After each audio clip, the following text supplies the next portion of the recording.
முதல் அறிவிப்பு, இந்த மாவட்டத்தோட தொழில் வளர்ச்சியை ஊக்குவிப்பதற்காக சேத்துப்பட்டு வட்டம் ஏந்தல் கிராமத்தில் 12 கோடி ரூபாய் மதிப்பீட்டில் 37 ஏக்கர்ல புது சிட்கோ தொழிற்பேட்டை அமைக்கப்படும். இரண்டாவது அறிவிப்பு, கலசப்பாக்கம் வட்டம் பர்வதமலை அருள்மிகு மல்லிகார்ஜுன சுவாமி திருக்கோயிலுக்கு 5 கோடி ரூபாய் மதிப்பீட்டில் அடிப்படை வசதிகள் ஏற்படுத்தி தரப்படும். மூன்றாவது அறிவிப்பு, புதுசா தொடங்கப்பட்டிருக்கக்கூடிய செங்கம் அரசு கலை மற்றும் அறிவியல் கல்லூரிக்கு 18 கோடி 50 லட்சம் ரூபாய் மதிப்பீட்டில் புதிய கட்டடம் கட்டப்படும்.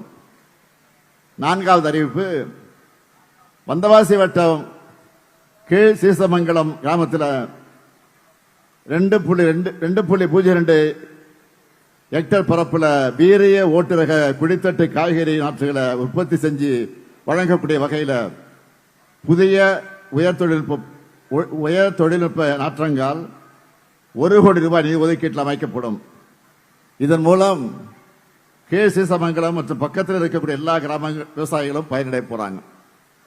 ஐந்தாவது அறிவிப்பு, வேளாண்மை உழவர் நலத்துறையின் திட்டங்கள், தொழில்நுட்ப ஆலோசனைகள், தரமான இடுபொருட்கள் மற்றும் வேளாண் சார்ந்த அனைத்து சேவைகளையும் விவசாயிகள் ஒரே இடத்துல பெற்று பயனடையக்கூடிய விதமா திருவண்ணாமலை மாவட்டம் மடையூர்ல 3 கோடி 94 லட்சம் ரூபாய் நிதி ஒதுக்கீட்டில் ஒருங்கிணைந்த வேளாண்மை விரிவாக்க மையம் அமைக்கப்படும்.